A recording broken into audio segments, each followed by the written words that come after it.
Baru-baru ini, pedangdut Ayu Ting Ting mengaku sayang dengan Ivan Gunawan.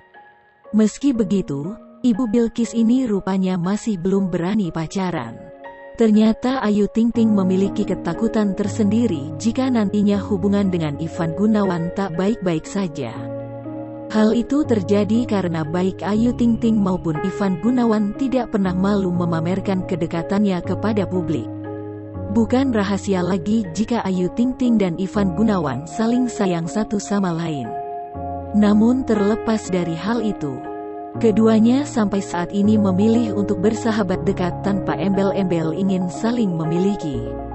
Menanggapi hal tersebut, Ayu Ting Ting akhirnya buka suara terkait status hubungannya dengan pria yang kerap disapa Igun itu.